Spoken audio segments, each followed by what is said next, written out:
My skin got a story in it. Whole rose in my bones. They call me by a number, but I know my name at home. Chain on my neck with the line still lives. The way I walk, the way I give. Less to the promise, that's why I fit. I've been chosen, I can feel it. Tell me who I am when the mirror won't lie. Tell me where I came from. It's written in my eyes. I was set apart long before the hurt. The son of the promise. On this earth, house of Israel, that's who I am. House of Israel, blood in the plan. Not by the label, not by the cage, ancient heritage, calling my name. House of Israel, I know the truth. House of Israel, living in you.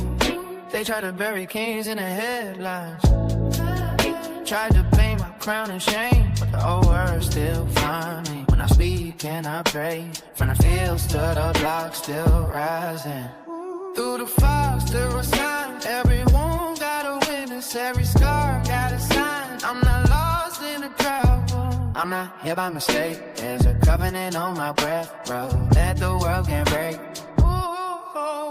Tell me who I am when the mirror won't lie. Tell me where I came from. It's written in my eyes. I was set apart long before the hurt. The son of the promise on this earth. House of Israel, that's who I am. House of Israel, blood in the plan. Not by the label, not by the cage, ancient heritage, calling my name. House of Israel, I know the truth. House of Israel.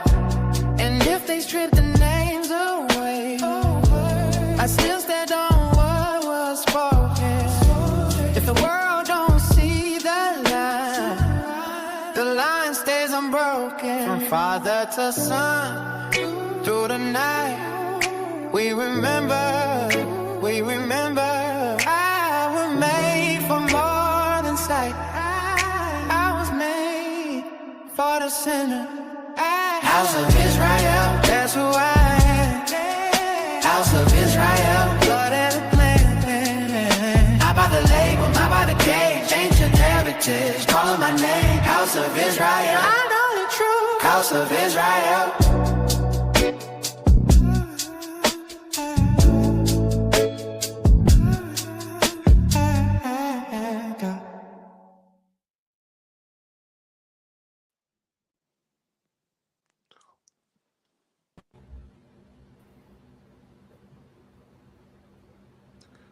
Let's see. Shalom, shalom.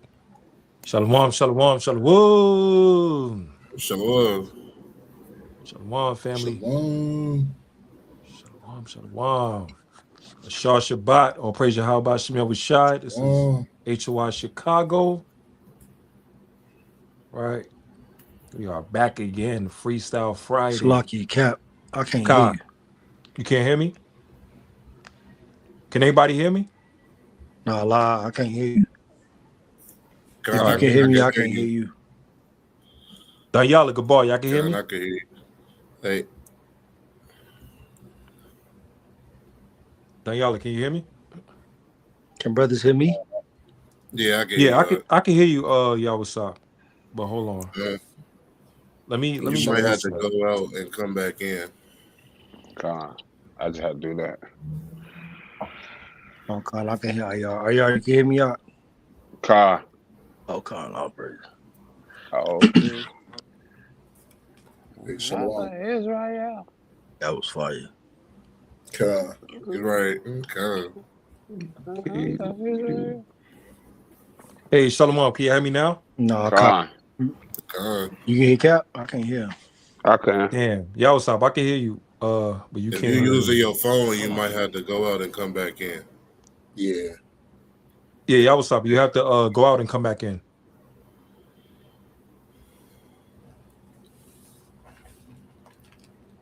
Let me see. Take it a while. Bring it out. About to be another freestyle. Yeah, I can hear Danyala Gabar. I can hear Ayar. Yawasab I can hear, but he can't hear me. Sure. Let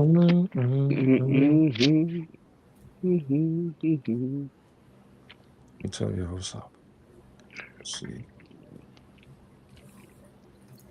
Bing, bing, bing. Yeah, man. Shit. Yeah, what's up? Can you hear us?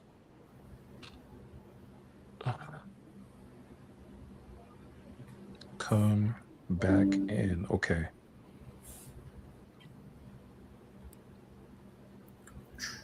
Yeah, it's just you. Hold on. Dun, dun, dun. We probably couldn't hear Yahweh Sabbath because the man is speaking in a higher frequency than all of us. So See that? we're trying to catch on. Mm-hmm. We're trying to catch on, man. No, it said like the angels they spoke. When they spoke, it was like thunder and noise. Okay.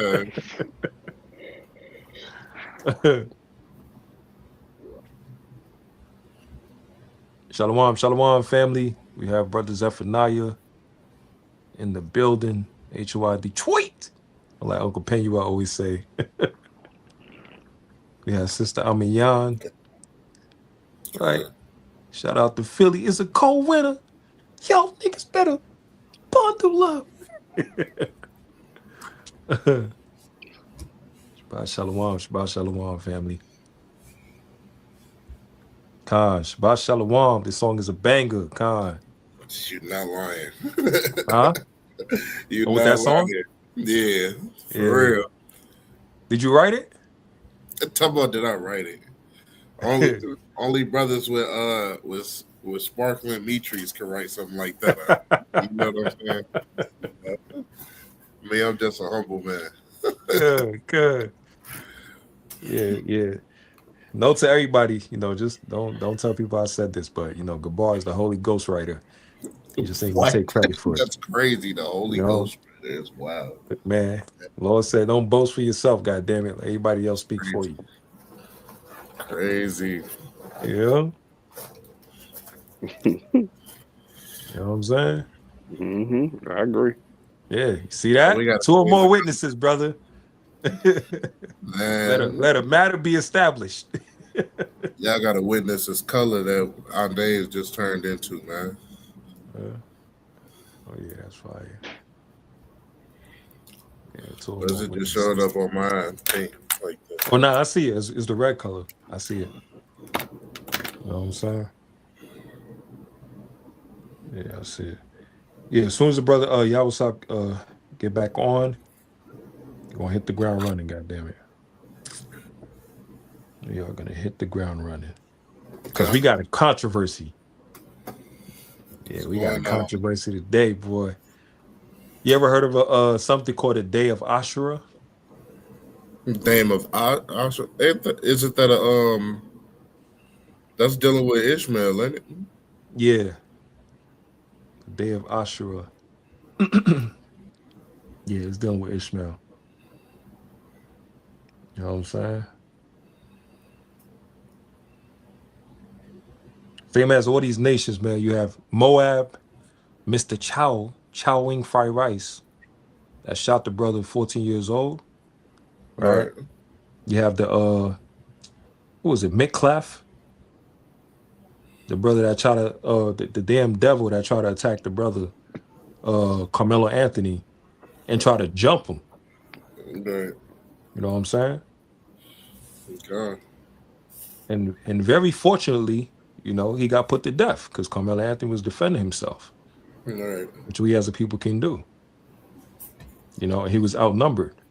So you have Esau on that side, you have Moab, right? And then you also have Ishmael. And once again, a lot of people don't mention Ishmael as much. But in Psalms 83, the Lord has Ishmael as number 2, right next to Esau. And then Moab after. You know what I'm saying? So there's a reason for that.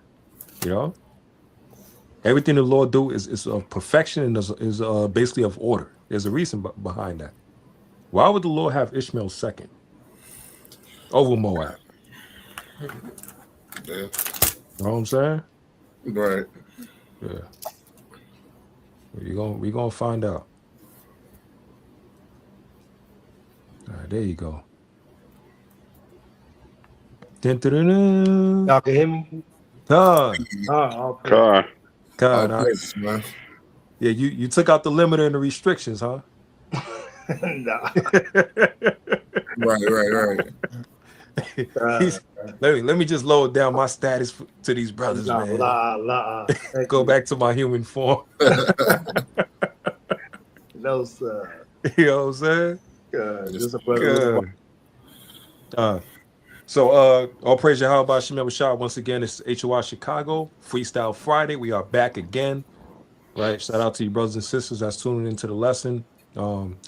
Mighty lesson yesterday from the brother HOI Boston Yahweh. You know, it's been a good week spiritually as we go through trials and tribulations, and also gearing up and getting ready for next week, which is the 4th of July or 4th of July, 250th anniversary of this bloody, forsaken, God-forsaken, disgusting place. Calm. Right.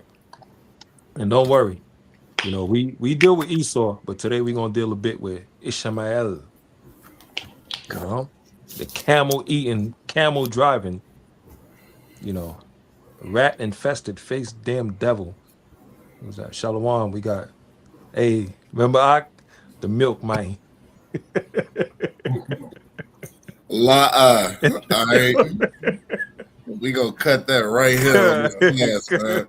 All right. My man's in the that name, man. He's in the building. Shalom. Shalom, man. We gotta get you a new name, brother. That's my man's, bro. That's my man's. See that? God. But yeah. Good. See that? God. But all praise to Yahweh Shemel Shai. All praise to the Most High. All praise to Yahweh Shemel Shai. I will pause. Before we get into that video, let's go to Deuteronomy chapter 28. And let's go to verse number 44. Deuteronomy 28 and verse number 44.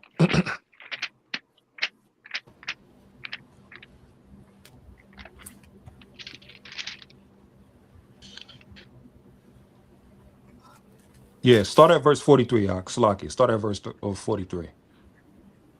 All right. Khan, y'all can bring it out. Once again, we're talking about the topic of the day of Ashura. Right? So y'all can bring out that scripture, King. Deuteronomy 28, verse 43.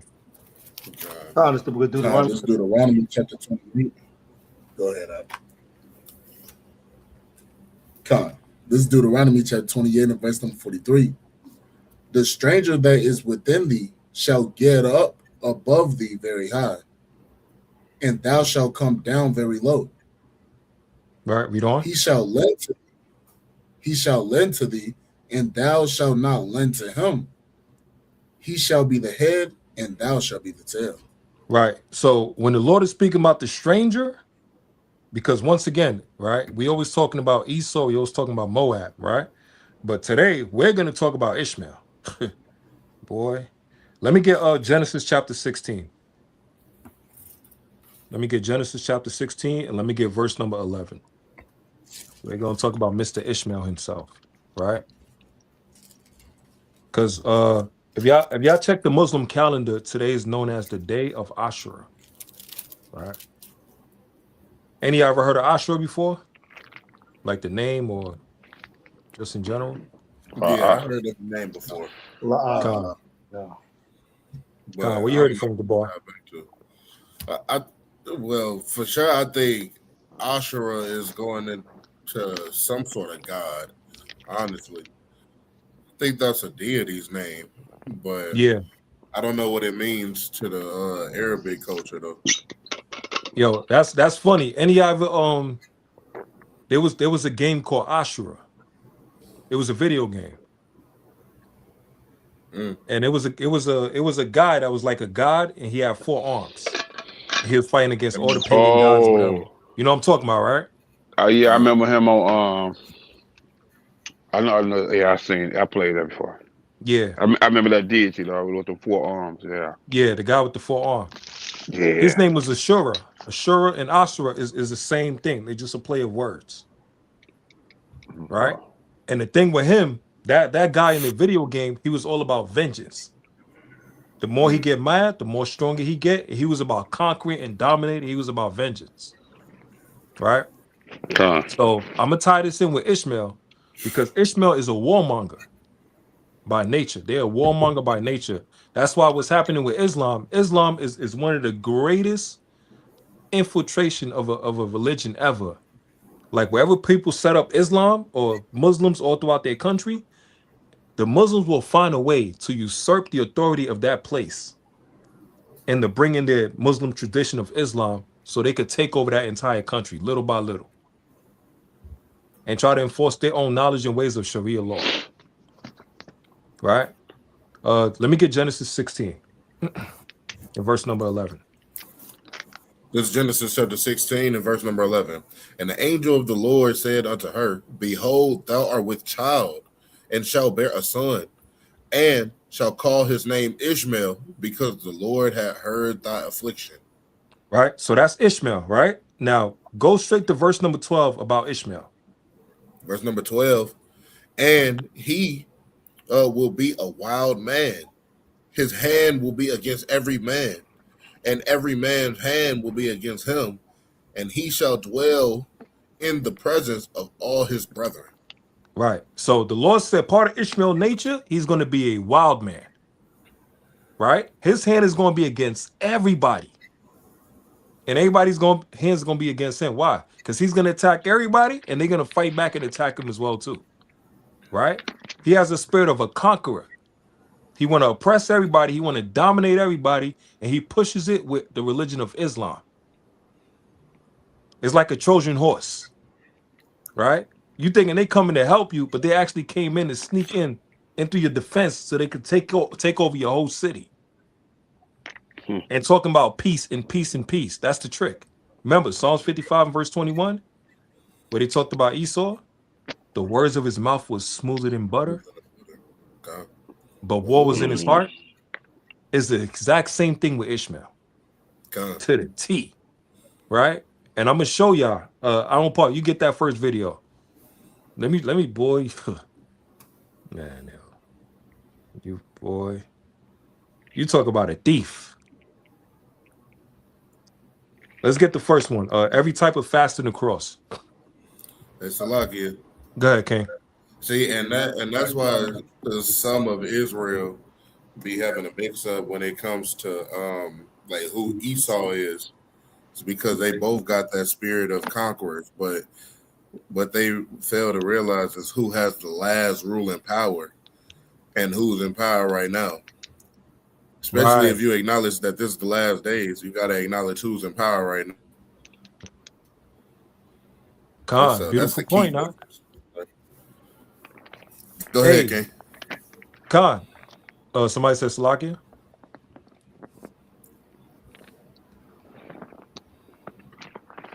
Khan. Quick thing. Just touch on what Gabar is saying, right? Let me get First Maccabees. Let me show you where the hell this damn bastard.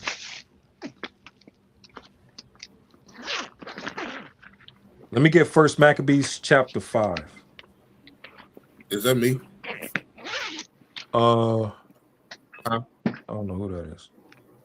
Yeah, it's just a bit of sound. I don't know what that is. First Maccabees chapter 5 and verse number 39.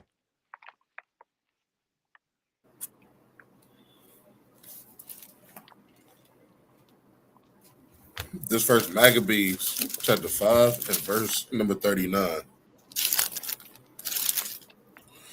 It reads, He had also hired the Arabians to help them, and they have pitched their tents beyond the brook, ready to come and fight against thee. Upon this, Judas went to meet them. Right. So it says somebody hired the Arabians to fight against Judas and the Israelites, right? Right. Who hired the Arabians to fight against the Israelites? Now jump to verse number 3. God. Right. It's Edom. God. You see that? First Maccabees chapter 5 and verse number 3, right? Connors book of First Maccabees chapter 5 and verse number 3. Then Judas fought against the children of Esau in Idumea at Arabatim, because they besieged Israel, and he gave them a great overthrow, and abated their courage and took their spoils. Right, you see? So when Esau is back to a corner, he got to empower the rest of the heathens to try to jump us as the nation of Israel. So if you go on down to verse number 39, who he hired to fight against us? He hired the Arabians. Because what? They got a common hatred towards us. They both mad because the covenant didn't come to them.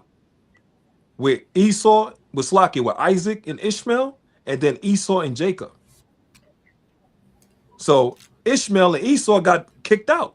The blessing of the covenant wasn't for them. So look at 1 Maccabees chapter 5.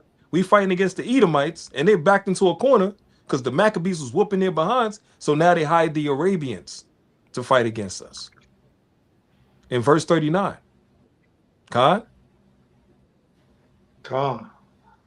So even like today, why do you think a lot of these Ishmaelites come to our neighborhoods and they get the gas station open up? They get the chicken spot open up? You know what I'm saying? Multiple things they got going on for themselves and businesses and all of that stuff, and it's hard for us. We gotta walk through damn water. We gotta have miracles after miracles after miracles, but it can just come right in and they got open business left and right, all throughout our neighborhoods. And they're being used as a weapon to push us down in our community and also to take our resources, take our money and our resources. Look with Moab. Moab is mad as hell because more and more of our people, African Americans, now starting to protest the Chinese business. They said, we're not supporting y'all no more. We're not supporting the Chinese store. We're not supporting y'all wig shops, y'all nails and hair salon. We ain't doing none of that. Because what did the heathens set up against us to do? To take our resources and to keep it amongst themselves. Khan? God. Let me see. Yeah, it should be live on Facebook. Let's see. Yeah, it's live on Facebook. Khan. Right? So I'm gonna pause. If anybody want to say anything else, let me know before we play the first video. Y'all good? God. Khan. All right, Doc, let's get this first video, man.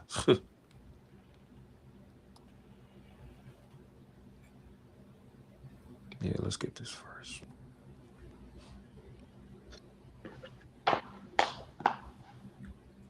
This is first one is every type of fasting.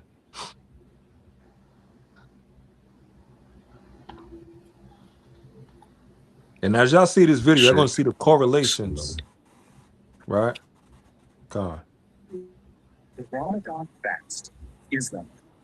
Let's start with the most widely observed religious fast in the world, Ramadan.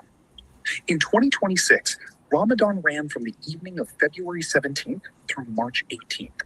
All right, pause that real quick, Doc. Pause that real quick. 1.8 billion Muslims around the world. Right. So it said the Ramadan ran from, you can pause it real quick, Doc. Right, the water. It said the Ramadan ran, right, from February 17th to March 18th, right? Quick question, Kings. What was our new moon on March? What day was that? 15, right? Nah, check. Let's see. On my calendar downstairs. Kai, let me see. Check what our new moon was on March. Let's see. I don't know if y'all can see my screen. Wait, March. That was the beginning of the 12th. I mean, the first month, right? Right.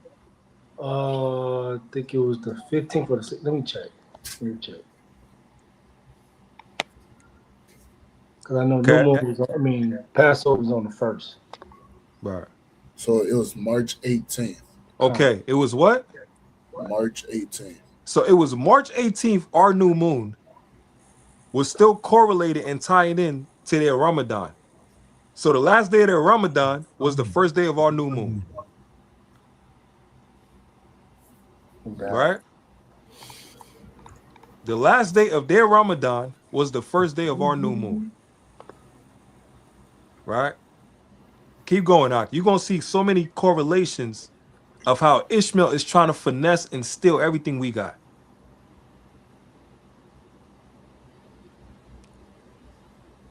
world abstain from all food, drink, smoking, and sexual relations from dawn to sunset every single day. That's a dry fast, no water either, for anywhere between 12 and 15 hours, depending on where you live. In the Northern Hemisphere this year, fasting hours were a bit shorter than recent years and will continue to shorten until 2031, when Ramadan will fall in winter. The fast is broken each evening at a meal called iftar, and it begins again before dawn with suhoor. But Ramadan isn't just about hunger. The Quran prescribes it as a month of taqwa, consciousness of God, combined with extra prayer, Quran recitation, charity, and spiritual reflection.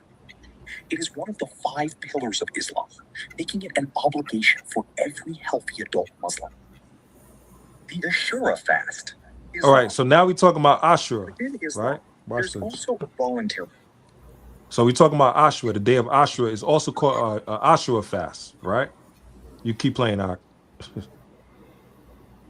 fast, called the Ashura fast, observed on the 10th day of Muharram, the first month of the Islamic lunar calendar. In Sunni Islam, it commemorates the day Moses and the Israelites were saved from Pharaoh. The Prophet Muhammad reportedly fasted on this day and encouraged others to do the same, often adding a fast on the 9th or 11th day as well.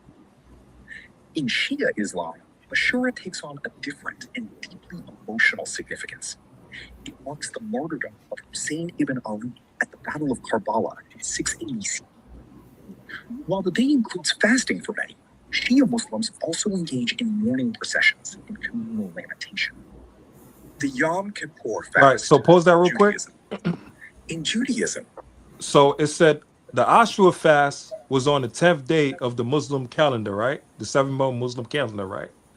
It said on the 10th day, right? Now, Right. it's remember, it says on the 10th day. Now, let's see what else is on the 10th day. Play this video with Yom Kippur, which is basically Day of Atonement. Okay.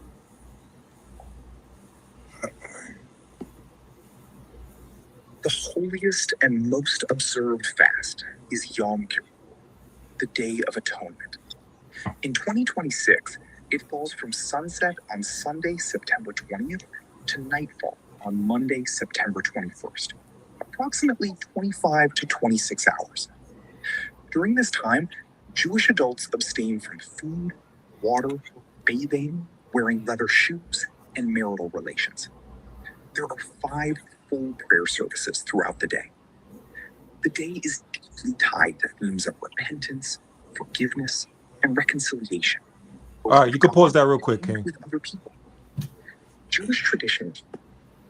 Khan. So I'm gonna show y'all something. Go to Leviticus chapter 23 and go to verse number 26. So they said Ashura was the 10th day of the Muslim calendar, which was the 7th month, right?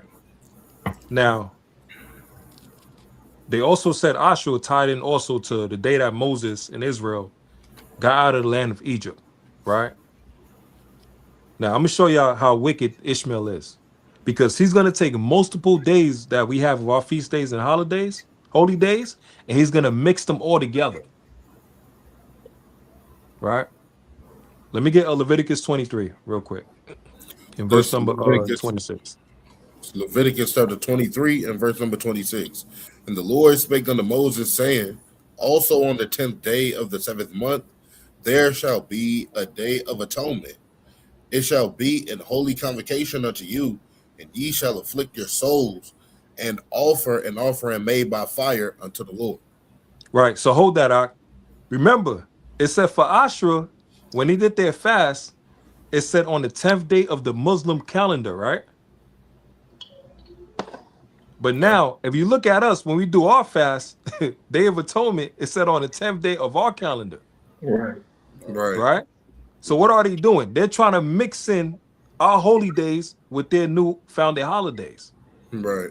They're trying to compete against us. Right? Now go to Exodus chapter 12. Hey, Salakia. Go ahead, King. In the video, it also said that Muhammad fasted on that same day that the children of Israel got delivered out of Egypt. Right. That's a Like, man, dumb stop lie. it. Like we I'm like- all know, Muhammad wasn't sitting there. No, none of that. Muhammad wasn't even there, bro. Right. But just like Ak was saying, man, they try to flip, reverse, and try to compete with what we already got, man. It's like that Psalms 58, the classic, man. The wicked are estranged from the womb, speaking lies. That don't only go for Esau, that go for Ishmael, especially because Ishmael telling you Aki and you my brother. Right. Every time you walk into the gas station, he'd be like, "Hey, what you need, boss?" Right. Saying boss all the time, trying to become your friend. Man, I yield with that. God, go to Exodus chapter 12. They're mixing multiple days of all holy days to make their one day. Exodus chapter 12 and verse number 1 through 4. This Exodus chapter 12 and verse number 1. And the Lord spake unto Moses and Aaron in the land of Egypt, saying, this month shall be unto you the beginning of months. It shall be the first month of the year to you. Speak ye unto all the congregation of Israel, saying, in the 10th day of this month they shall take unto them every man a lamb according to the house of their fathers, a lamb for an house. And if the household be too little for the lamb, let him and his neighbor next unto his house take it according to the number of the souls. Every man according to his eating shall make your count for the lamb. Salakia. Right. Now jump to verse number 27. Verse number 27. That ye shall say, it is a sacrifice of the Lord's Passover, who passed over the houses of the children of Israel in Egypt when he smote the Egyptians and delivered our houses, and the people bowed the head and worshiped. Right. So Exodus chapter 12, we already know. We read that every year, right? That's the chapter about the Passover, right? What the Muslims did, they mixed in the Day of Atonement and the 10th day, and then they took what we did with the Passover in the 10th day. They literally trying to, every holy days that we got, they trying to mix it in and create their one abomination of a holiday to compete against us. And you know what's crazy? Because your enemy don't know the story like how you know it. They don't know the type of lingos and the language you'll speak or the code words, whatever. So they just going off of he say, she say. Right? They don't know the inner language that we speak. They don't truly understand our timelines of our forefathers and histories and everything. So what happened? They start to mix the stories around. Right. God? God. They don't understand our true history. So they'll start to mix the stories around and try to fabricate and create their own thing. But the original, which is us, we understand the story by its detail and its sequence and the timeline. So we know how to take their lies and pull it apart and be like, no, that's not what happened first. No, this is what happened. That's what happened. Hey, this didn't happen. You lying. You see what I'm saying? Right. Anybody want to say anything before we go to the next one? Khan, I want to say something. I got a few.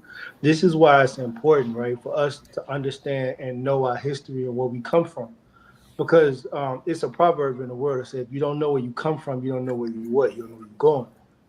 Right? Can I get Romans 15 and verse number 4?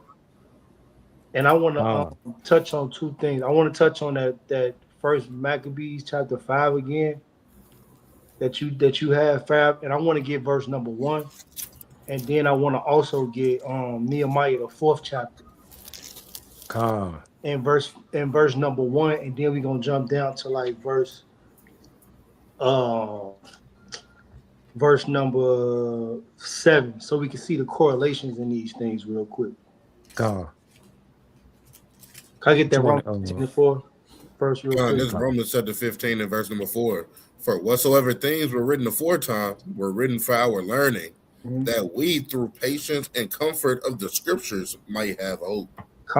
So the things that happened in history before times was written for you to learn, so you can understand. Because one thing you always got to understand, or people got to understand, is that history does what? It always repeats itself.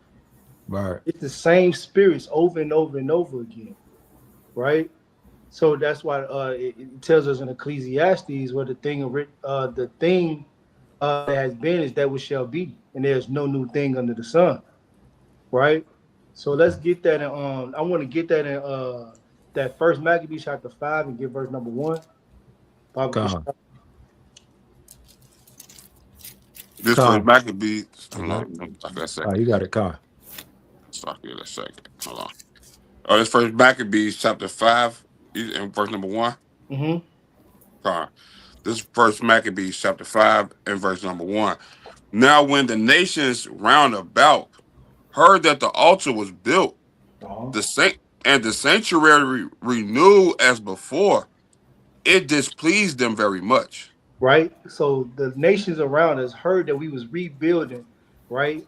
The our temple again, rebuilding the altar, so we can make sacrifices to our God, so we can become closer with our God, because we know that they know, right, that if we keeping the commandments of the Lord, then the Lord is going to fight for us. But if we not keeping the commandments, then they can do with us how they please, right? Read on, Baba Kishar. Gone. Wherefore they thought to destroy the generations of Jacob Mm-hmm. that was among them, and thereupon they began to slay and destroy the people. Right now, somebody that don't understand the history would think that that was the first time that they done this, right? So now we seen in verse number 30. Can you read 39 just to catch them back up, Baba Kishar? Verse number 39. He have also hired the Arabians to help them, All right, and they Salaki, that's cool. I just wanted to bring that up, right? Now let's go to Nehemiah, right? Nehemiah, the 4th chapter, and read verse number 1, verse that's the number book of 6. Nehemiah, chapter 4, verse number 1. Mm-hmm. But it came to pass that when Sambalat heard that we build the wall, Uh-huh. he was wroth and Right. took great indignation and mocked the Jews. Right. So this is something similar happened that was happening hundreds of years before this, right? Right when the children of Israel was building a wall back again, right? They got mocked by the nations round about them again, right? Or at that time as well, right? Now jump down to verse number 6 and then 7. Come on, verse number 6.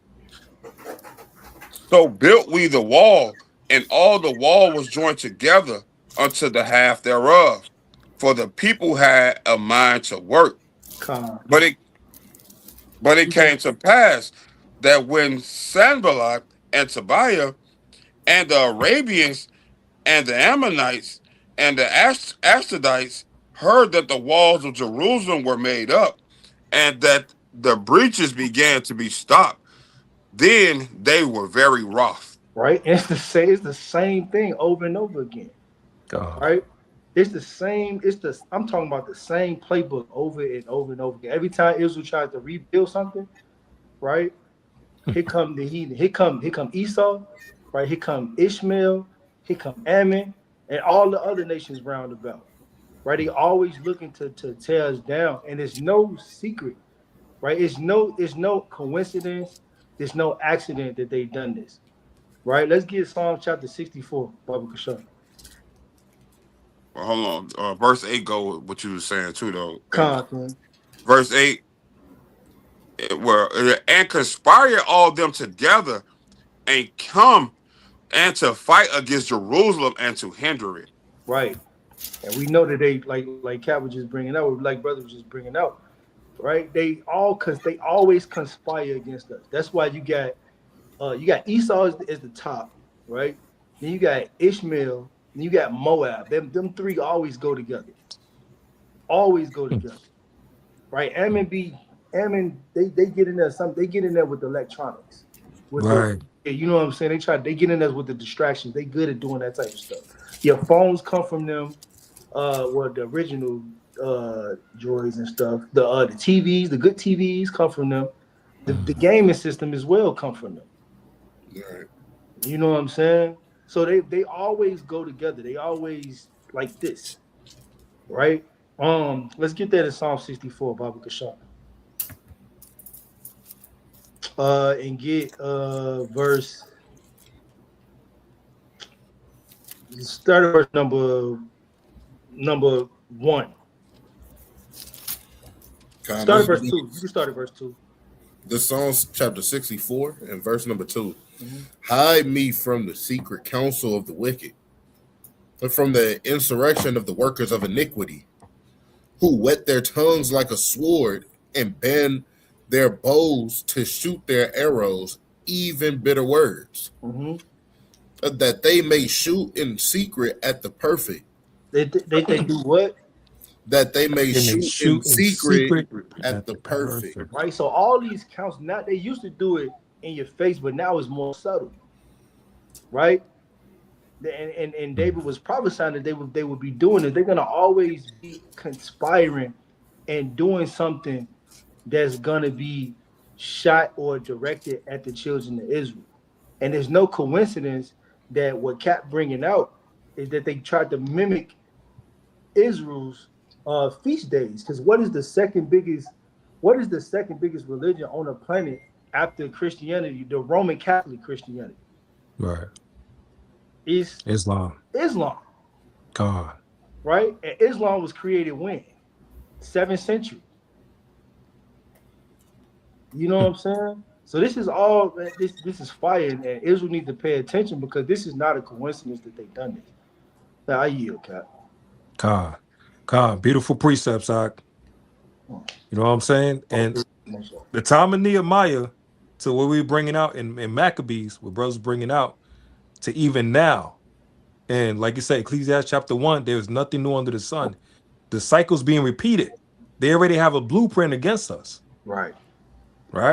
And that's why it's important for us as a people, like you were saying earlier, the more you know your history, the more you can literally dissect all the BS and lies from all these other religions, from all these other nations, because they all get it from us.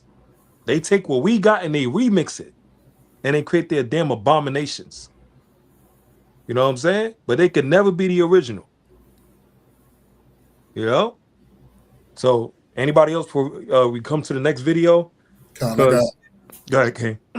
Let's go to Ezra chapter 4 and start at 1. All right. Just touch on that point that Yahweh was bringing out, with building up that wall and how it is nothing new that the heathen always try to get into what we do. And, you could see it today, even in 2026, man. You might be having a block party. You might be having a cookout, right? You might even be having a birthday party, so-called. And Esau is always going to try to get in the mix of that. Just recently, there was a so-called, birthday party with over 20 children there. They was having fun.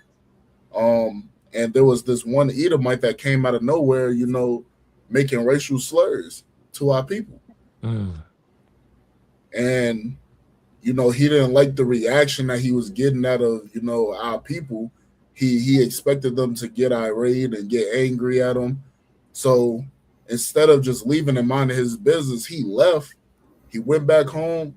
He put on all his armory. He got his AR-15. He came back and shot up the place, man. God. With 20 plus kids. I've been seeing it circle around Facebook lately. All right. So, Esau, he continuously, if he don't get a reaction out of you, if he don't get his way, he always try to find a way to harm you or try to defile you or try to trouble you or even try to deceive you. All right, let's get that. Ezra chapter 4, verse number 1. This is the book of, you said Ezra, right? Yeah, Khan. This is the book of Ezra, chapter 4, verse number 1. Now when the adversaries of Judah and Benjamin heard that the children of the captivity build the temple unto the Lord God of Israel. See, these other nations, they just heard it round about, man. They just heard Israel was building up the temple again. Right? They heard it over the so-called news back then, man. Come. Read on. Then they came to Zerubbabel and to the chief of their fathers, and said unto them, let us build with you. So Salakia, right? They went to the dukes, man. They went to the leaders, right, of their own people, coming back to us and asking, hey, can we build with y'all, man? Right? Read on. For we seek your God as ye do, and we do sacrifice unto him since the days of Azrahadan, king of Assur. Now, if that's not the sneakiest way to get close to us, I don't know what is. Right. A heathen telling me or telling you, but I serve your God, I surely serve Yahweh. Right. But he's slick. He is a serpent, man. Yeah, And we know damn well he not serving the Most High God, man. Right. They got their own gods, man, that they believe in. Right? Read on. God, since the days of Azrahadan, king of Assur, which brought us up hither. But Zerubbabel and Jeshua and the rest of the chief of the fathers of Israel said unto them, ye have nothing to do with us to build an house unto our God. We need to get that spirit back, man. Facts. Come. We literally need that spirit back. Facts. Anytime these heathen try to get close to us, man, we need to push them away. They've done nothing but just harm to us, man. Deceiving us. And you see how wicked the heathen are. They tried to put a timestamp behind how long they've been serving the Lord. Right. So-called serving the Lord. They said, for we seek your God as ye do, and we do sacrifice unto him since the days. Hold on. So now you trying to put a timeline behind this. We've been doing this all the way since y'all done came out of Egypt. Muhammad been so-called, praying ever since y'all came out of Egypt. He was fasting on that. Right. That's crazy. Damn lies, man. All they do is lie. And you see the reaction from our forefathers saying, hey, y'all ain't got nothing to do with us. Man, go back home. Come. This ain't got nothing to do with you. Right, Redon? God. Reading on. But we ourselves together will build unto the Lord God of Israel, as King Cyrus, the king of Persia, hath commanded us. We need to become independent again. We need to become independent as a nation again. Our forefathers said, we ourselves gonna build to the Lord. We ourselves, we don't need nobody else.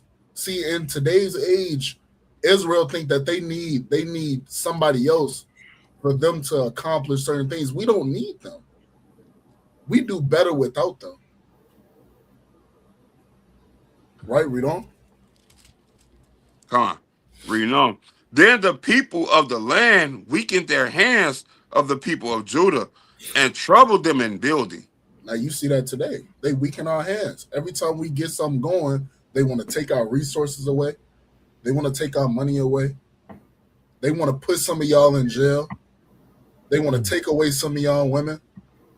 They want to take away your next generation so that they don't know nothing. This ain't nothing new. There's nothing new under the sun. They doing that today. They weakening the hand of Israel, and it's a mental thing now. It's very much mental. So if our forefathers move like this, how we supposed to move, man? If they say, "Hey, get the hell away from me, man," we'll build up this house by ourselves, man. We don't need your money. We don't need your construction workers, right? We don't need your hands in nothing. We can all do it ourselves. That's how powerful of a nation we are. But these nations, as they continuously come in, they weaken the hands of our people, of the men. Right, let me get one more. Let's go to Wisdom of Solomon, chapter 2. God. Chapter 2 and verse number 9. Call it again. Wisdom of Solomon, chapter 2, and verse number 9.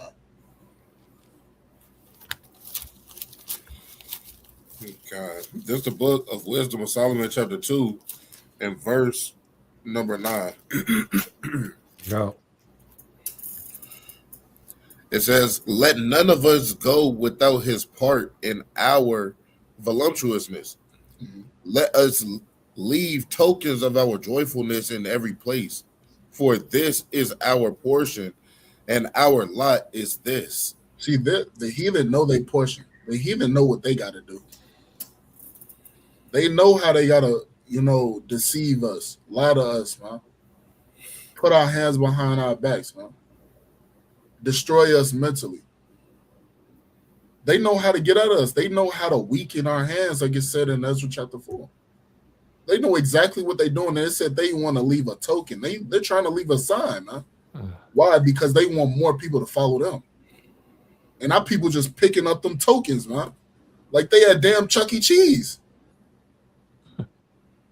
Picking up all the tickets. Like, thank you, master. Thank you, sir. Jake don't call nobody else sir. But the heathen. Yeah, just the heathen. Why? Because the heathen then put their hand into everything, man. When they put their hand into the things that we got going on, they destroy and mess up everything, and they try to conquer it and make it their own. Right, read on. God, reading on. Let us oppress the poor, righteous man. Let us not spare the widow, nor reverence the ancient gray hairs of the aged. Now, this is how they think when they don't get their way. This is exactly how they think when they do not get their way. Man, let's take the widows, right? Because we had certain ordinances when it came to the widows. God. Our nation of men had to take care of the widows, had to make sure that they were straight. But what Esau finna do? Oppress that widow. She don't have no hedge of protection. Esau, these other nations, they weaken in the men of Israel. Right? And it says, let us not spare the widow nor reverence the ancient gray hairs of the age, man. Not even reverence, no respect to the aged man. And then guess what? Our younger generation follows after that.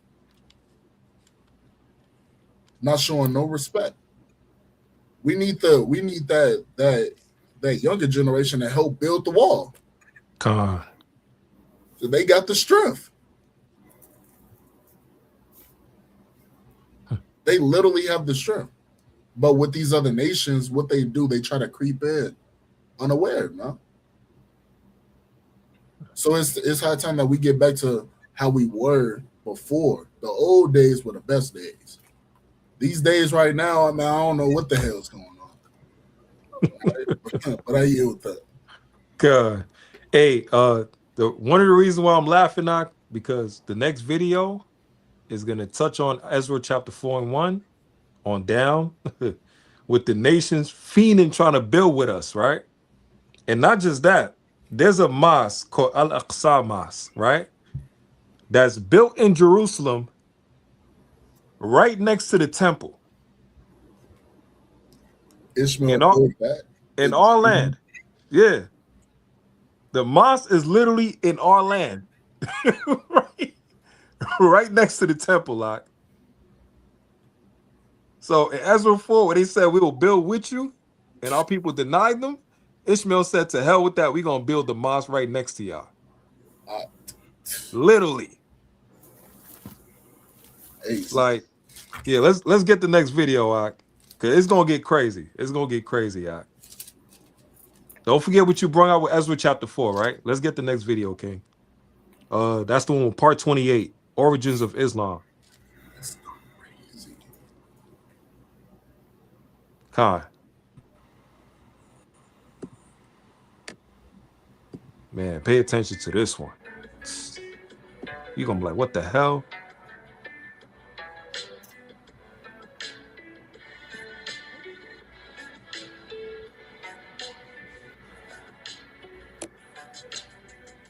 But jump to, let me see. Try to jump to like 1 minute.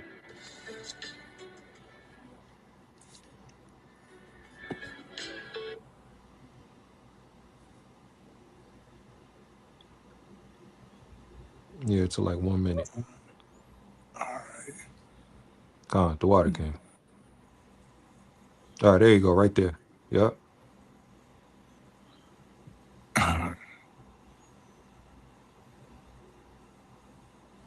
You see something? All right, you can play it, Doc.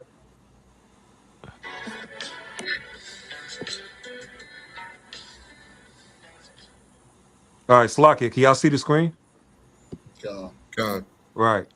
It says in fasting as those that did before, right? In Quran 2:183 says fasting was decreed upon those before you that you may become righteous. It is said by Muslims that the term min qablahum, those before you, refers to the people of the book.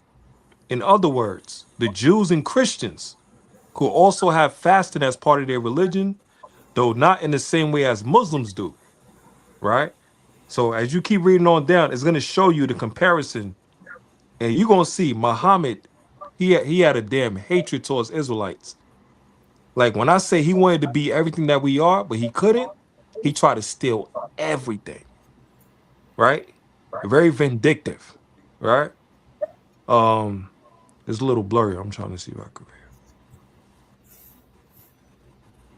see.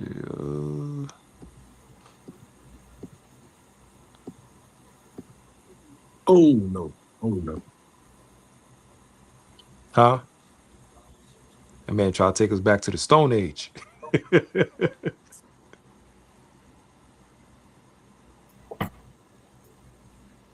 Yeah, let's see if you could play the video. He says that fasting was quote, decreed upon those before you that you may become righteous. End quote. It is said that the term min qablikum, those before you, refers to the people of the book. In other words, the Jews and the Christians, who also have fasting as part of their religious practice, though not in the same way as Muslims do. The term those before you in the Quranic verse is significant because when Muhammad fasted before he proclaimed the religion of Islam in 610 AD, he did indeed fast, but more crucially, he did not fast according to the fast of the Jews or the Christians. Rather, he fasted according to the pagans. This is because he fasted in the then pagan month of Muharram, which was a pre-Islamic pagan fast on the 10th day of the month called All right, Ashura. pause that real quick, Ak. Pause that real quick. Right? So now, when people's listening to it, it's like, hold on, but I thought Muhammad fasted because Israelites and everything, right? But it showed you in the video, it said he was already doing the fast, but it was as a pagan custom before Islam. He was already following the ways of paganism, right? But as you keep on going through the video, you're gonna see he wanted to compete with Israelites. So he changed that day of Ashura from the pagan custom to now he implemented with Islam before it was actually created as Islam or the religion. Right? Let me see. Keep going, Ark.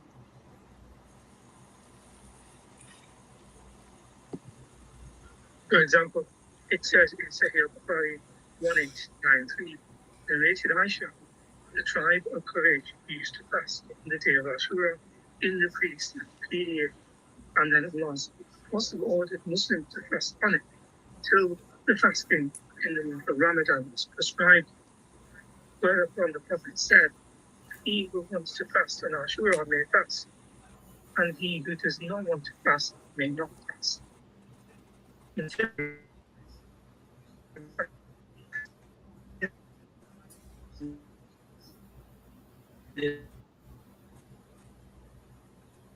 think the sound is going up a little. Let me see. You can pause it from there, Ark. Mentioned the hadith saying that the pagan are. So now, what is it talking about? Now he started later on. He started to implement the customs of Islam, right? But he took the original pagan customs of Ashura and then he filtered it in all the way to the new religion, which was tying into Islam. So it's the same exact day, but he changed the custom pertaining to his religion. It's like what was his name? Damn. who was the guy that with Christianity when the pagans start to come in and he start to mix things in? Council of Nicaea. I forgot the name of the who was the priest. It was the Council of Nicaea. I'm trying to remember what it was. But basically, it was a brother who was an Israelite. He started bringing the Christianity. He tried to mix the holidays or the holy days with the customs of the pagans to basically keep the people happy. Damn. Constantine. Slaki. It was Constantine, right? Constantine mixed in the regular holy days with the pagan customs of the heathens to grow the church. So some of the customs of the heathens, he kept with the new church that he was growing. Right? So he mixed in the holidays or whatever and all of that stuff to keep people happy. And also to grow the numbers in the church. Because the more people that come in, the more money that they get. Right? Muhammad did something like that, similar, right? Keep watching the video. Watch this. It's with the day Ashura. You can play it, Ak. Evaluator, sure, in expiation for a past sin, and they used to close the then pagan shrine of Kaaba on this particular day. This hadith is mentioned in the commentary to this book called Fathur Rahmani, volume 10, page 184, hadith 240, here underlined in red. The hadith found in Muslim Ahmad from the previous slide is also found amongst various other hadith collections and commentaries such as Fathul Bari by al-Asqalani. It was quoted in a classical book on the biography of Muhammad called Mawahib al-Laguniyah by al-Qastalani. Volume 3, page 130 says, as for the Quraysh fasting on Ashura, perhaps they received it from the previous law, and that is why they venerated it like a Kaaba. And it was narrated from ignorance that he was asked about that, and he said the Quraysh committed a sin during the pre-Islamic era, so it became pain in their hearts. So it was said to them, fasting Ashura expiates that. He said it in Fathul Bari on the authority of Ibn Umar. The people of the pre-Islamic era used to fast on the day of Ashura. All right, now from there, pause this one. This is the main part right here. Pause this part right here. And see if you can expand the video. I want everybody to see what it says right here.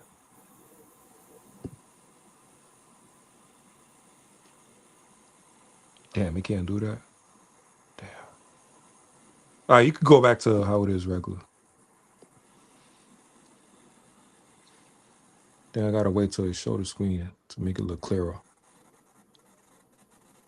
Cause it's the point right here. I want to show y'all where it says fasting because the Jews did, right?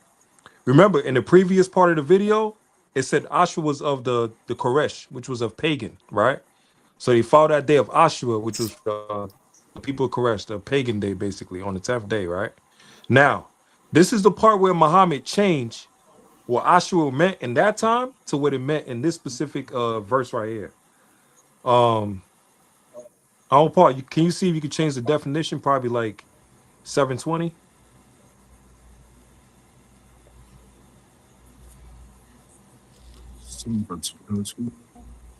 Yeah, so the words could be just a little clearer. Is it already 720? Let me see 1080.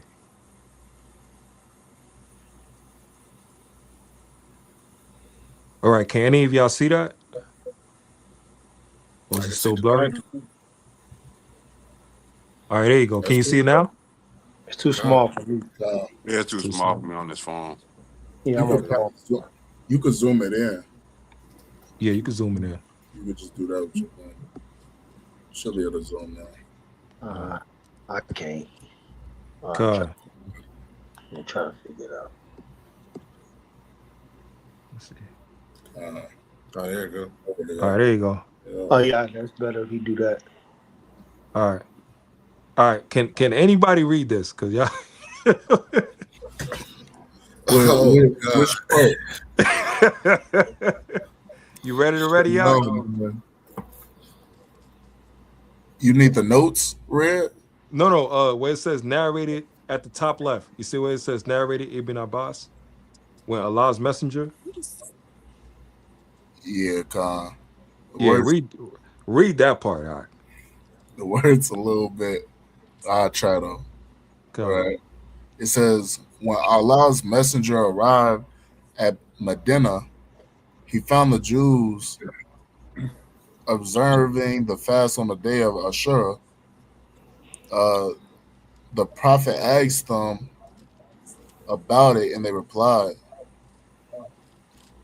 "This is the day whom Moses became victorious over Pharaoh." The prophet said to the Muslims, "We are nearer to Moses than they, so fast on this day." That's Read that part again, out. wicked. All right. The prophet said to the Muslims, "We are nearer to Moses than they are." It's like it kind of blurred. It kind of got blurred. Come. Because they were saying we are nearest to Moses than they.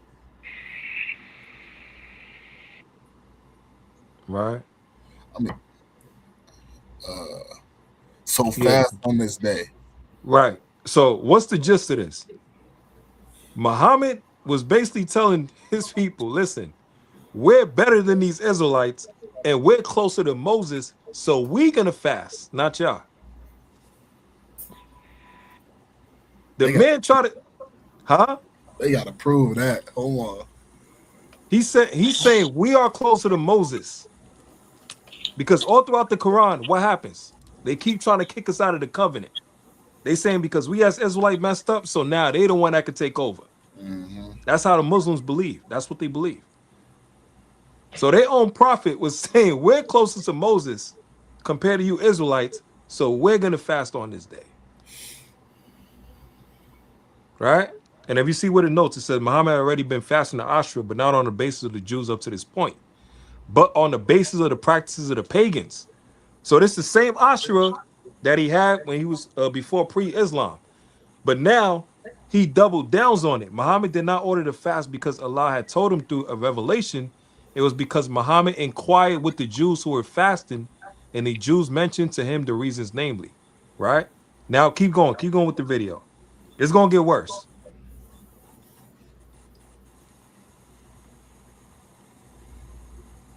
He gonna keep doubling down. Muslims Watch. because they fast Ashura, not because of the pagans, because the Jews did.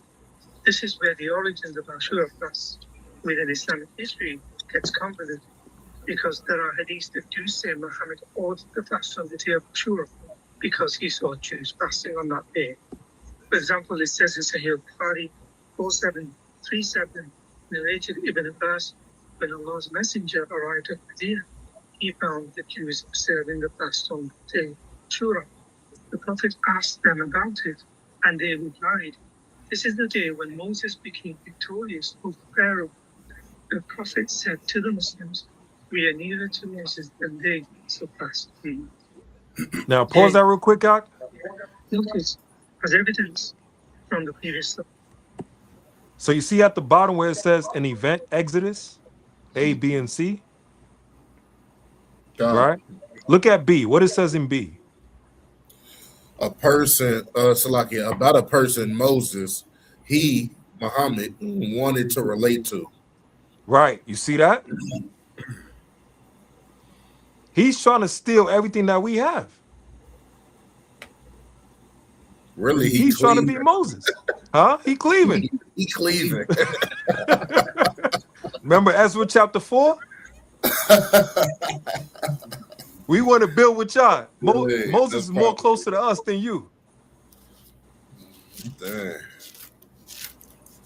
Keep going, Ak. It's going to get crazy. right, Muhammad was already fasting on Ashura, but not on the basis of the Jews up to this point, but on the basis of the practices of the pagans. Also, Muhammad did not order the fast because Allah told him through a revelation. It was because Muhammad inquired with the Jews who were fasting, and they, the Jews, mentioned to him the reason, namely, an event which was the Exodus. Number 2, about a person, that's being Moses, who Muhammad wanted to relate to. Hey, But he Salakiak, mocks you could jump to by 6 minutes saying now. Muslims are 6 minutes and 31 seconds. and then decides all Muslims should fast on that day. Yeah, 6 minutes and 31 seconds. Cause that I don't know, that's that damn Megatron reading, and we sound better than they already. Right? So now watch this. Look at the comparison. Yom Kippur. The day in reference to Jews fasting in the Hadith is called Yom Kippur, which is Day of Atonement, also called Day of Atonement. Not only did Muhammad learn the history behind the Day of Atonement from the Jews, remember Babylon and Timbuktu? God. And the significance of the Exodus and Moses from them, you see that? He learned that from us as a people, right?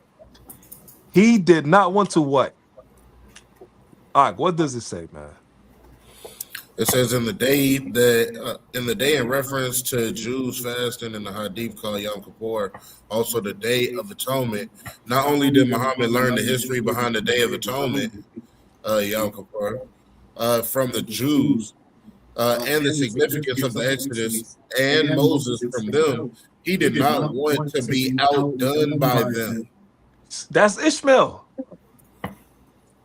To this day. Read on.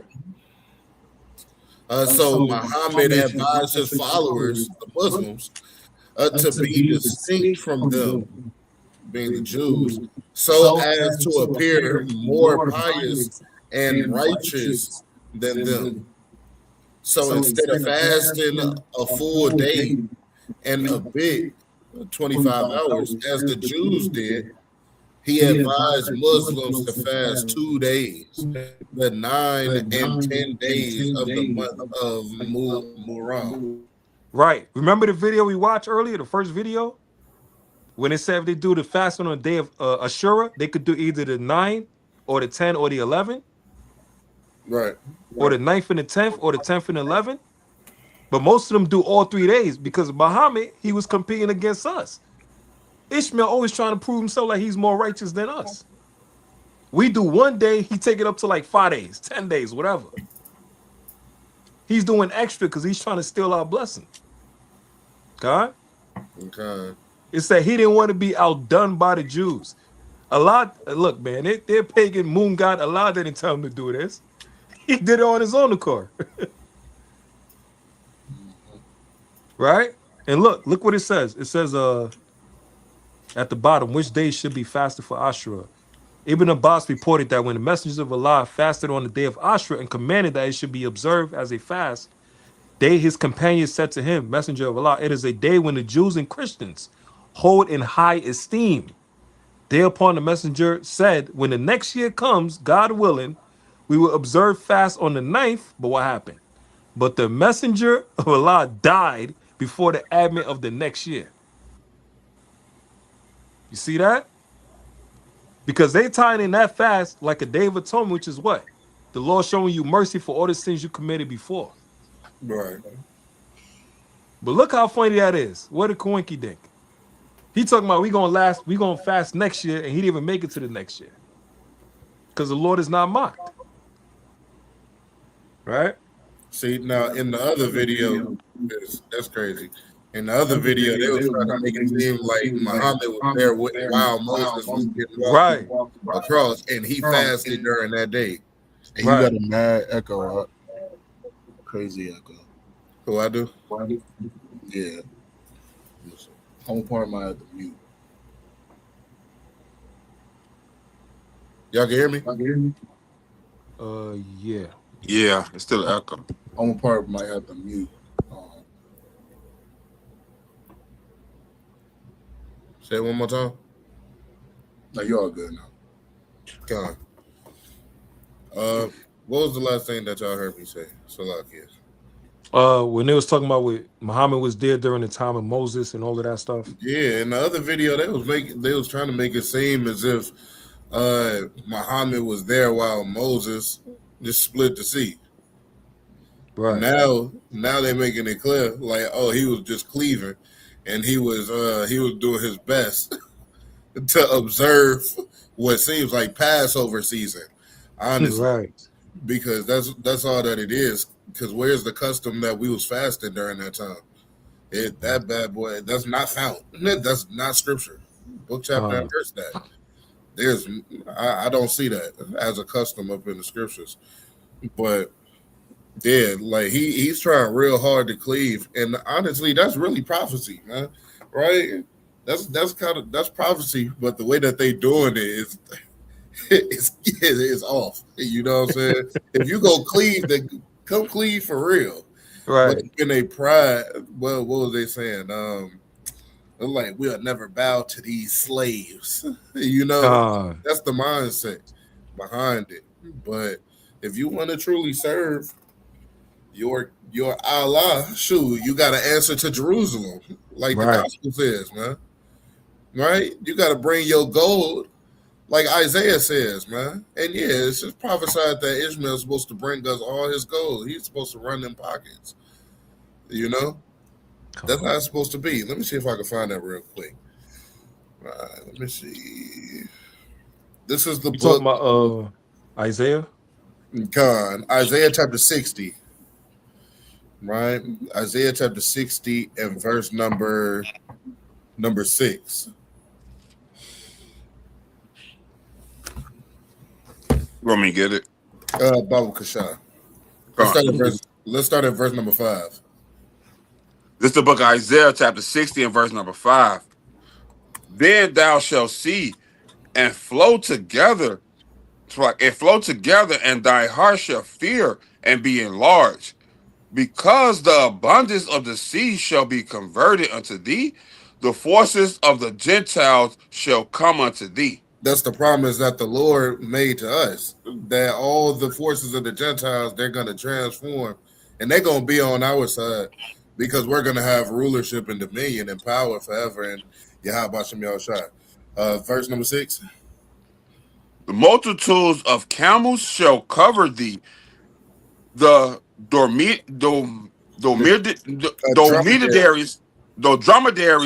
and median and ephah, all they form. Sheba shall come. They shall bring gold and incense, and they shall show forth the praise of the Lord. Now, Salakia, for edification purposes, if nobody knows what a dromedary is, that's a type of camel. That's like that's a high-end camel, right? Yeah. So, like, even like now we got what? We got Benzes, Rolls Royce, you know what I'm saying? Or you got your occasional hoopty, you know what I'm saying? The donkey would basically be the hoopty, man, right? Whereas the camel would be the Benz, man, the Wraith, the Rolls Royce, you know? It was like that back then too. They had multitudes of horses and rides up on them, right? But keep reading. All the flocks of Kedar shall be gathered together unto thee. The ram, right? Kedar is the second born of Ishmael, right? When you go to, I believe, First Chronicles chapter 1, right? It lists the sons of Ishmael, right, up in there. Kedar is one of them, right? He's the second born, right? Keep reading. The rams of Nebaioth shall minister unto thee. They shall come. Salakia. Now, Nebaioth is the firstborn of Ishmael, right? When you read the Chronicles, he's the firstborn. So this is talking about the sons of Ishmael and how they're supposed to be cleaving unto us. God. But in history, they gave us two options: get down or lay down. But if you're gonna cleave to us, then cleave to us in a matter of what the prophets say. If you really hold them to a high esteem, right? Every time you turn around, they got one of our prophets' name up in their mouth and talking about may peace be upon them, man. Right? But in regards to peace being upon them, you're not even supposed to have no inner workings with Jews or so-called Christians, according to your Quran. Right? You're not supposed to let them, you're not supposed to be friends unto them. So now the question is, if you're not supposed to be friends unto a Jew, and Moses is a Jew, and Isaiah is a Jew, and all these people that you esteem, they're Jews and of the holy seed of the Lord, if you're not supposed to be friends with them, then how can you set them and esteem them? You can't set them in high esteem like that. Then, hey, you just got to get your doctrine down, Pac Man.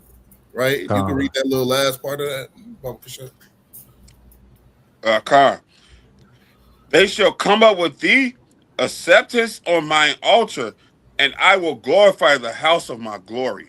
And the house of the Lord's glory is Israel. So basically, they're gonna bring all their substance unto us, and that's how we're gonna be glorified among all the heathen in the Lord. The Lord gonna use us for that. But this is the point, just to show that the way that they're cleaving, even according to history, isn't the way that they're supposed to be cleaving. If you're a good Muslim, right, you're supposed to observe the things that the scriptures say. So you got to bring up all your substance. I want all that good Arabic cologne that you got, man. Come up off of it, man. You know what I'm saying? I want all the aloes, all the cinnamons, man, all the myrrh that you got, man. The dates. You got to come up off that thing. I need that, man. I need that good Arabic coffee, man. The one that get hot and boil when you put it up in sand, man. And you stir the sand with it and it get to boiling. But you can put your bare hands in the sand and it's not hot. I need some of that, man. We need some of that. We need that, man. Man, all your princes, the 12 princes of Ishmael, man, they wealthy, man. Hit the cash app. You know what I'm saying? Right. Hit the cash app, man. Hit the Shakur. Yeah, hit the Shakur, man. Call the Shakur. Hit the Shakur now, man. You know what I'm saying? Hit the Shakur now. Because y'all got all the gold up over there and all the oil, man. You know, send some alms in there. You know, you got to get right with the true Allah, man. The true power of the earth, man. Yeah, just a little message to the Muslim community, man. So yeah, we got to get it in, man.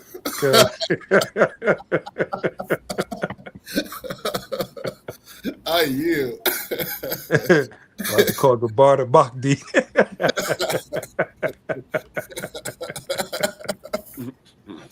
We gonna get it right. We gonna get it right, man. God.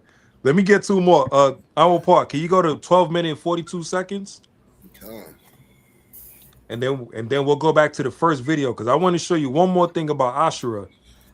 The Sunni side I just showed y'all with them talking about Moses, you know, drowning, the Lord drowning Egypt and the Pharaoh and all of that stuff. And they celebrated Moses. That's the Sunni side, right? I'm going to show y'all the Shiite side, right? But let me get 12 and 42. Hold on, Salaki, real quick. Go ahead, King. I just want to add to the point Gabar was saying, and then we can watch the video. Because even when we went to, we was at camp last week on 35th, and the Muslim came out there, him and his wife. Right. They was real understanding and respecting to them following Israel when they thought it was about Amalek. Right. He was until we made a clarification like, no, bro, like we're the real Jews, they're the Jewish, they're the the spin-off version, we're the real things, we're the lost tribe, and we broke it down. You can see him pondering. It was like, and the Gabar was like, "Are you willing? Are you willing? You know what I'm saying, to bow to them?" Oh no, not now. No. I gotta go. Thank you, everything. I'll go back to the store. It was all good when because he was coming up talking about the Jewish and the Israelis, and he was like, and he was real receptive to them. But when we was like, no, when it's biblically talking about us, the lost tribes, which makes up this 12 tribes will make up the nation. You can see the wheels like, damn, I gotta bow to you niggas. I would never do that. I'm gone. Hell no, right? I'm gone. You know what I'm saying? And I yield. I just wanted to say, because if you go back and watch that video, you'll be able to see it. Hey, Salakia, and like I'm not super familiar with where Pakistan is, because that's where he said that he's from. I'm not even really familiar from which part of the Muslim world he's from. I don't know whether Pakistanis are Shiites or Sunnis at all, you know. But to me, it's no difference. They all the same. Because they both got to serve. They both got to serve. Right. They both got to yield. I don't They know if all, they Qurans is different. I don't know any about they anything in all, regards to their they culture. all look the same. Right. Yeah, like how they say about us. We all look the same, right? Right, right. All right. Let's But see. go ahead, King. Anybody want to say anything for you? God, I yield the floor. Con. All right, so let's get this part right here. And I'm gonna show y'all the other side of the Shiite pertaining to Ashura Day, right? So it says Islamic sources indicate this is the conclusion. Islamic sources indicate all right, the water. It says Islamic sources indicate that the Islamic fast began as a pre-Islamic pagan fast that Muhammad practiced called Ashura, right? So this is Ashura before he basically created Islam, right? They was already following the ways of paganism. Remember, with the Muslims, they already had 365 gods that they were serving every day for each day of the week, right? God. Of the throughout the year, right? So Muhammad was already a pagan. That's why he needed to bring a religion that could bring all the pagan gods together into one God, which they would call Allah, to cut all the confusion, right? It says Islamic sources indicate that the Islamic fast began as a pre-Islamic pagan fast that Muhammad practiced called Ashura. It was not a fast taken from Judeo-Christian traditions as is commonly promulgated amongst Muslims, right? Jews do not commemorate and fast Yom Kippur, Day of Atonement, on the 10th of Muharram. They fast on the 10th of Tishri. It may be that the 2 days were in sync when Muhammad visited Medina, who then thought the Jews fasted on 10 of Muharram, thereby giving the command that Muslims should fast on this day. It was not through Allah or brought to him in a revelation via the angel Gabriel. This is what he did on his own, right? Muhammad instructs Muslims to thereafter fast on 2 days as opposed to 1 day's Jews fasted by erroneously claiming that they Muslims are closer to Moses than the Jews. So this is what this nigga did on his own. It's a lot. Because go ahead, King. It's just crazy. Because I believe it mentioned it in the slide before we got to this part, that Yeah. they fasted up on the 9th and the 10th.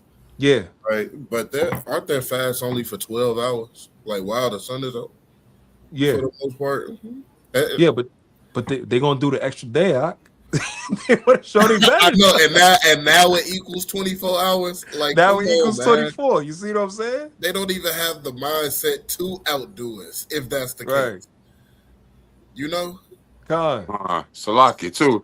So, because when you think about it, as we talking about this, I'm like I can see where they have pride. It's the pride of them that's really taking over. Because too, the Lord actually promised them something, so they really think He's dealing with them on the same level or more than us. God. Right. Because they see they promise come to fruition. They see that again. You got the Arabic come. You got what is it? I can't even think of the name. Where everybody want to go. I can't even think of the name. Dubai.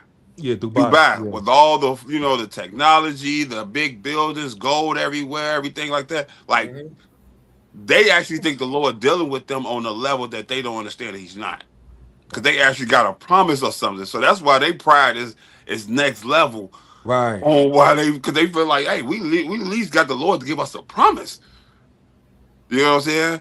So that's why they even going this hard, even trying to do this, because their pride is on a whole nother level, bro. The Lord actually gave them a promise, and it's fulfilled. And they see it came out. Con. Beautiful point, Knock. And what's that called? What is it? Replacement theology or something like that? Con. That's what it's called. Because they got it. It's in Genesis 17 and Genesis 19. Where the Lord said Ishmael gonna be a great nation, but the covenant, the promised covenant, will be with Isaac and his seed. They know that, but they still trying to replace us. You know what I'm saying? You got the oil, you got all of this, you got the princes and everything, you got Dubai, all of this crazy stuff, man. And you still trying to take what we got. Right?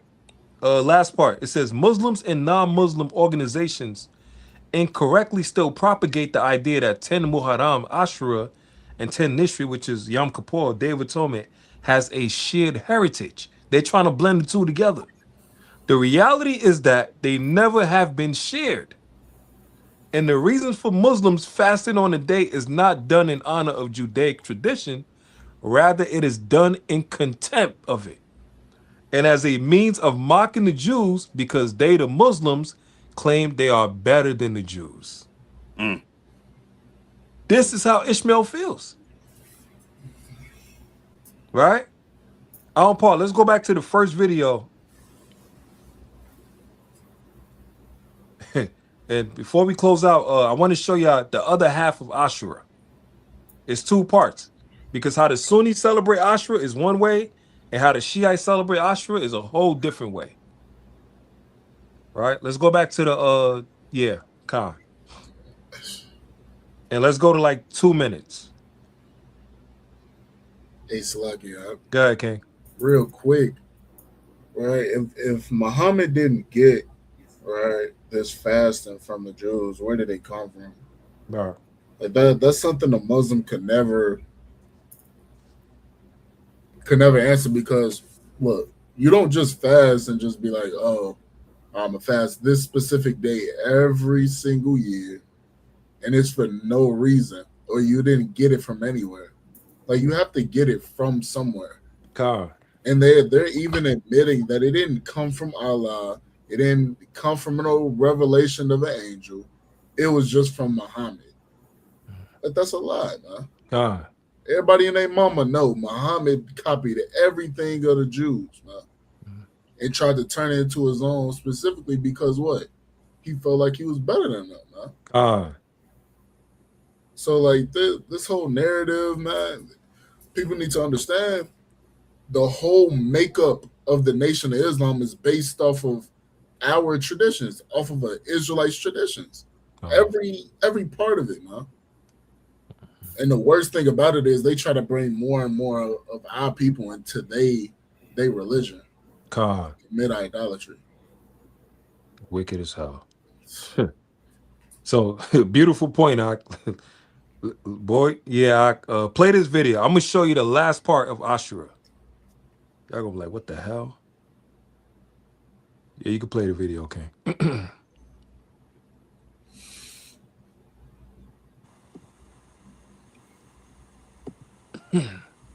Yom Kippur fast, Judaism.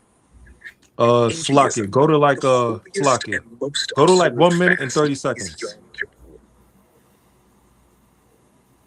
1 minute and 30 seconds. Yeah. Yep. All right. So this is the first part of Ashura, which is Sunni, and now you're about to see the second part. Yeah, that's perfect. You can start right there, Ak.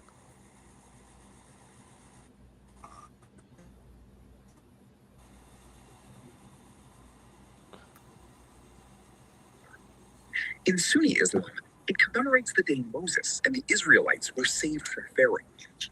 The Prophet Muhammad reportedly fasted on this day and encouraged others to do the same, often adding a fast on the 9th or 11th day as well. In Shia Islam, Ashura takes on a different and deeply emotional significance. It marks the martyrdom of Hussein ibn Ali at the Battle of Karbala in 680 CE. While the day includes fasting for many, Shia Muslims also engage in mourning processions and communal lamentation. All right, pause that, Ak. Now go to the third video, King. In Judaism, so you know what's funny? They just say for the Shiite Muslim, for day of Ashura, they commend a fast, and they cut all the details. They don't really tell you what they do on this day, right? This is what they do on this day. Play this video out.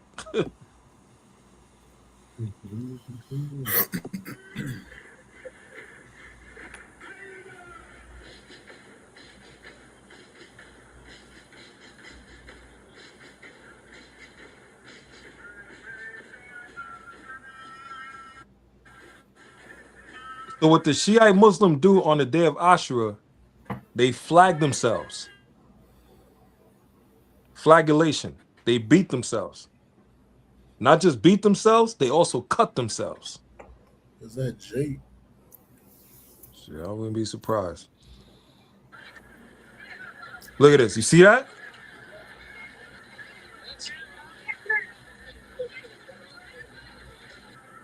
الدين هو الدين، هو خلى كل شيء يعني يبقى الاسلام، يبقى المذاهب، يبقى الاخوه، يبقى المحبه بين المسلمين. So what they're doing, they're beating themselves and they also cut themselves with knives, swords, and sharpened weapons and everything.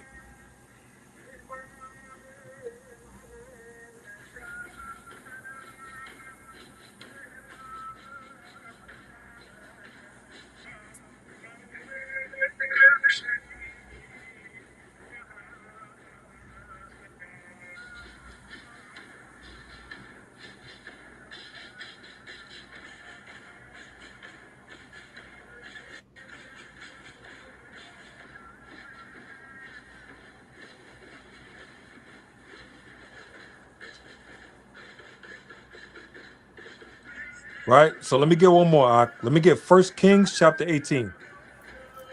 What they're doing, they're beating themselves and they're cutting themselves all throughout the video. Right? And it's like Yahweh said earlier, there's nothing new under the sun. Right? Let me get 1 Kings chapter 18 and let me get verse number, let's see, verse number 25. This 1 Kings chapter 18 and verse number 25.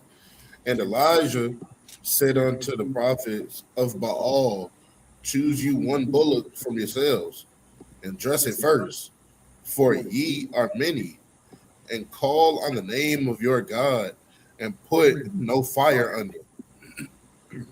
Right? So that's Elijah speaking to the prophets of Baal, right? Now jump to verse 27. Verse number 27. And it came to pass at noon that Elijah mocked them and said, cry aloud, for he is a God. Salakia, I got an echo. Salakia.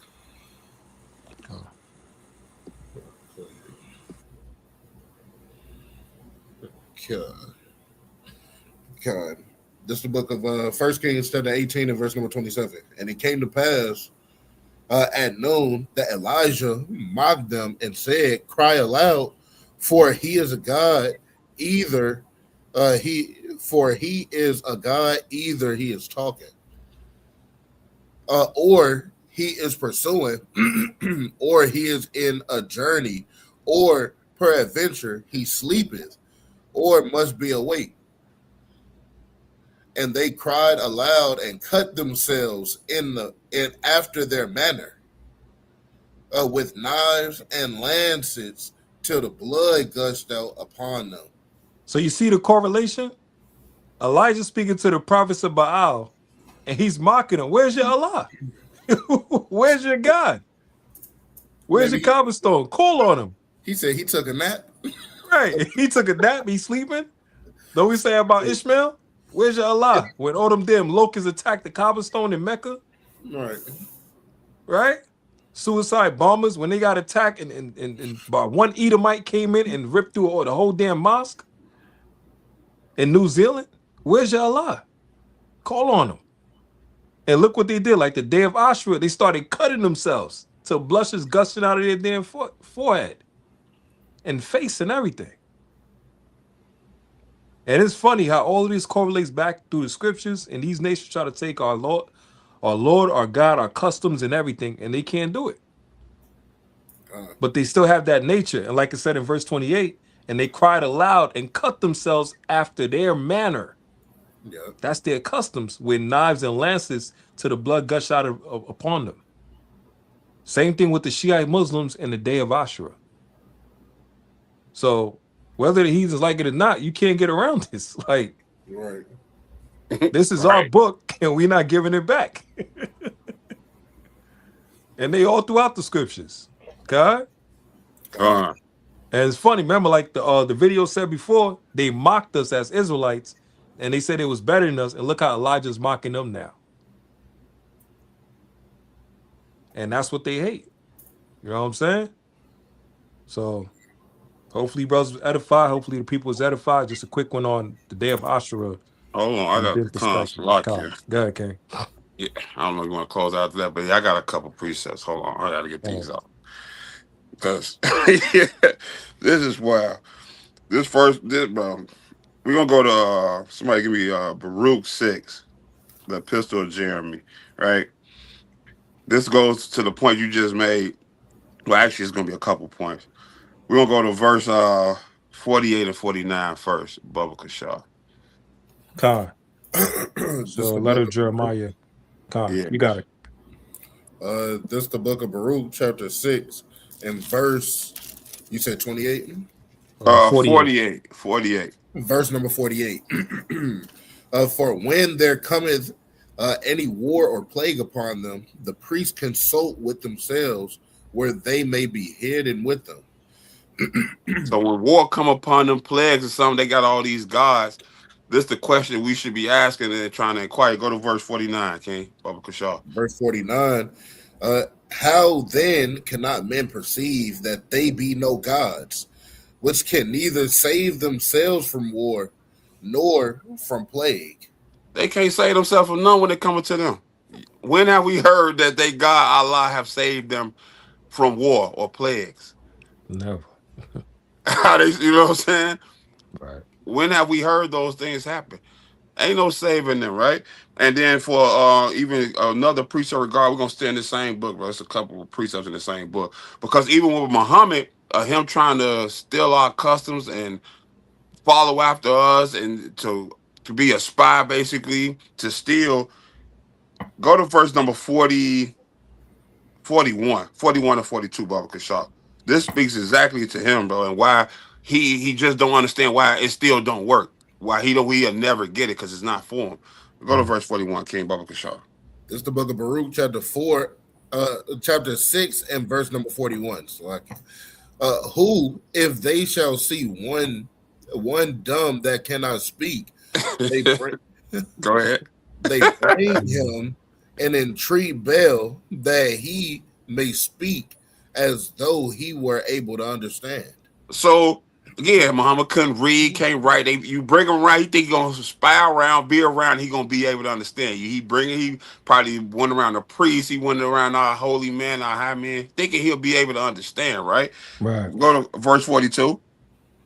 Yet they cannot understand this themselves and leave them, for they have no knowledge. They have no knowledge.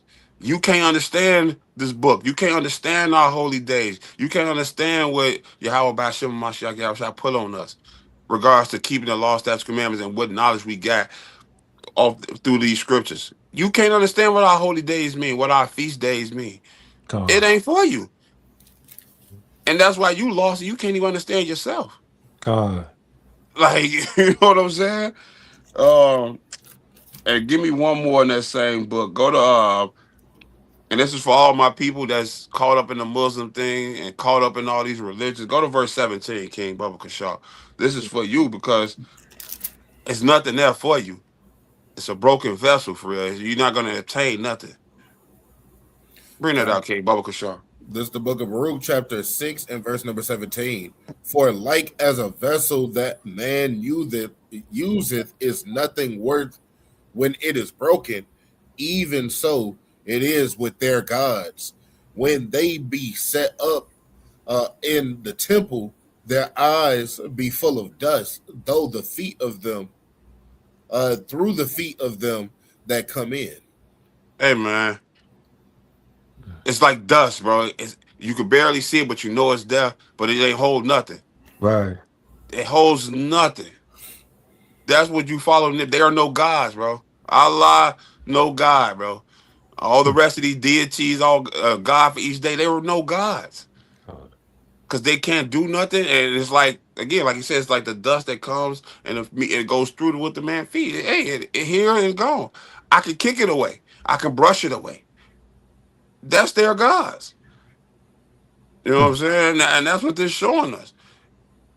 When have the spin-off version be better? Con. Like, when have the duplicate or the spin-off version be better? You know what I'm saying? Ain't no sequel to this. This is a one-on-one. Con. Ain't no sequel to it, you know what I'm saying?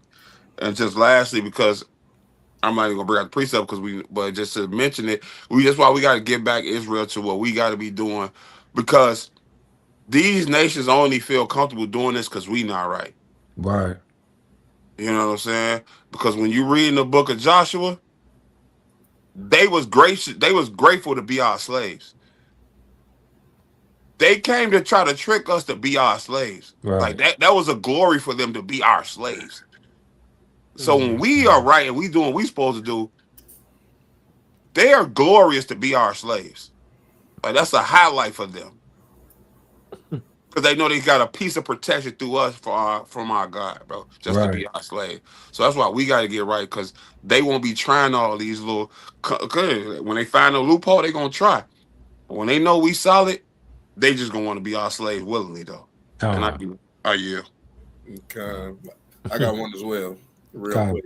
Right. This is the book of Wisdom of Solomon, chapter 13. I'm gonna start at verse number 6.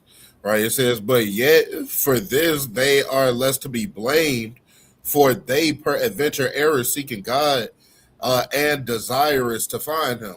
So look at I don't blame you for trying to seek the most the only God up in the universe. The one Right. that only belongs to the children of Israel. I don't blame you, man, for Right. trying to, you listen. All right.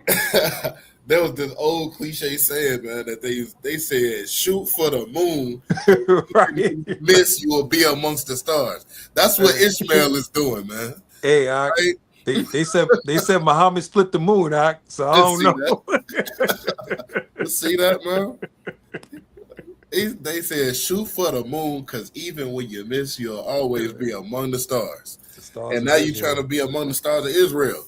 Right. See that? Trying to implement yourself into our likeness, man. For one, it's not the time of that. It's not the time for that. Y'all could cleave then, and then it's Deuteronomy chapter 20 for them. You know what I'm saying? If they rise up in all their pride, we cut down the tree, man. If they bend the knee, then we won't chop the tree. We'll make sure that tree will be fruitful for us, right?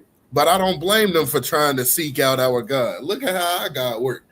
The Lord made everything manifest. Everything he said came to pass. I don't blame them, right? But reading on, it says, "For being conversant in his works, they search him diligently and believe their sight, because the things are beautiful that are seen." Verily, is true, right? It says, "Howbeit, neither are they to be parted." So you still can't escape. Even if you try to seek our God, you think that just because you cleave, that just wipes away all the back whippings that you didn't give in our people. It don't work like that. You got to pay for that while being in the children of Israel's hands, right? So yet and still, yeah, you might have in the last days, you'll probably, some of you will escape the thermonuclear fire. Some of you, but that don't mean that you escape the wrath of God, because the Lord said he'll put his anger and his fury into us. So you can't escape the wrath of God. All you could do is yield to it, right? Reading on, it says, "Howbeit, neither are they to be pardoned, for if they were able to know so much that they could aim at the world, how did they not sooner find out the Lord thereof?" Basically, you tried to chop us down. How you didn't find out that the Lord rise for us like that sooner than when you tried to raise up your swords against us and make us go after your ways? All that finding out of the Lord that you claim you've done, you haven't figured out that the Lord will wage war against all of our enemies for us. Right? Reading on, it says, "But miserable are they, and in dead things is their hope, who call them gods, which are the works of men's hands, gold and silver, to show art in, and resemblances of beasts, or the stone, good for nothing, the work of the ancient hand," man. Getting into that cobblestone, man. Right? You miserable. Yeah, you got the blessings that the Lord said that you was gonna get, but you sharing that portion in Esau's kingdom. You didn't see that turn. You didn't see that turnabout, man. You thought that you was gonna rule all that with us in our kingdom? No, man. Because that's the idea. The idea was that their idea was that they was gonna have all that in the new kingdom to come. Nah, Yeah. man, you gonna be chained hand and foot, man. You never brothers done heard the term hog tied, man. Ain't never been Lamb hog tied, chained. camel tied, camel tied. Yeah, camel tied, man. Camel chain. Right? But the scriptures, it just say that basically they're miserable, man, because they can't get as close to the Most High God as the children of Israel. Right. Period. Point blank, man. I yield that, man. God, beautiful point, man. So, well, praise you. How about Shemel Shai? Good Friday freestyle session, man. Most I will see y'all tomorrow for camp at 35th. Lord willing, man. Israel, hopefully I was edified. And let's keep pushing, family. With that, Kwame Yasharala and death and destruction to Islam. Kwame Yasharala. Kwame Yasharala.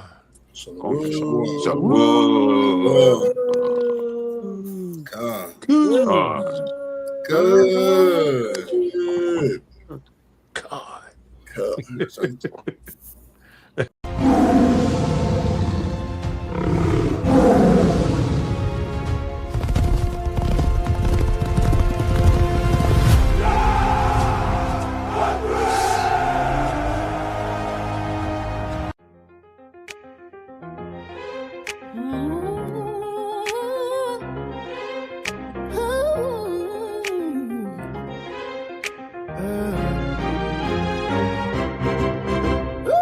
Look in the mirror, see the history in the glass. Deep obsidian, the vision that was built to last. The Queen of Sheba had a son with skin like mine. Polished ebony, reflecting every holy sign. My DNA is happy with the way the picture reads, tracing back the